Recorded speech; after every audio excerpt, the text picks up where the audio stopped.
Time now for ESPN headlines. I am Max Brados. A projected NBA trade featuring the Nets, Hornets, and Thunder is out there. The big pieces here: Lance Stephenson, who signed with New Orleans Charlotte in the offseason, maybe on the move to Brooklyn, and Brook Lopez on the way to the Thunder. Joining us now, Mike Mazzeo on ESPN New York, who covers the Nets, and a lot happening with regards to that franchise. Mike, what can you tell us about Lance Stephenson and the desire to bring him there?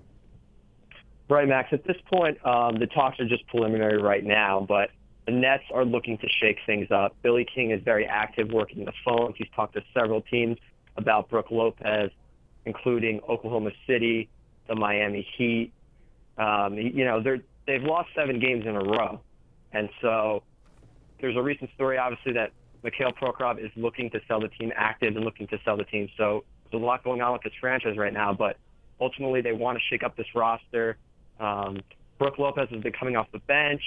He hasn't exactly seen eye to eye with Lionel Hollins. And so bringing in Lance Stephenson, he is from Brooklyn. He played ball in Lincoln High School. He's obviously a talented player, but at the same time, he does have a lot of off-the-court issues, trouble. So the Nets kind of have to look at it from a risk versus reward standpoint. Is Stevenson going to get in trouble? But could he be a potential star to come here? He's only 24 years old. He obviously had some really strong years in Indiana. So it'd be interesting to see him to come back should this trade be consummated.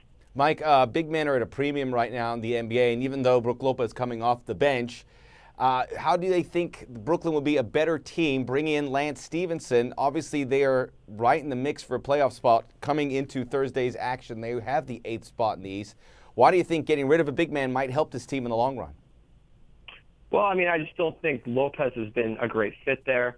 Like I said, Lionel Hollins has been critical of Brook. I don't know how receptive Brook has been to that. He's obviously tried to show a really good face and say, I understand the coach is trying to get the best of me, but it clearly just doesn't seem to work out. Brook doesn't seem like a great fit in Lionel's system. The Nets don't have many athletic, explosive players besides Mason Plumlee, who's really their only bright spot at this point. Joe Johnson has had to play a ton of minutes, so his production has kind of dropped off. They haven't been able to score. They're one of the lowest teams in the league in scoring. I think they're 29th in offensive efficiency since November 12th. So they need some sort of scoring. They need some sort of infusion. And I think a guy like Lance Stephenson could reinvigorate the franchise, probably sell a lot of tickets given he's the hometown kid coming home. And so, again, at the end of the day, this is really just a trade. If it were to go down, again, it's just talks right now that really could help this team, obviously, on the court and certainly off it as well in terms of just relevancy, which it kind of lacks right now. And as you touched on, Lance Stephenson was great with the Pacers, hasn't had a great go right now with the Hornets, averaging 10 points a game, shooting 38% from the field, but change of scenery could always do a body good. We'll see what comes of this trade. Mike Mazzeo joining us.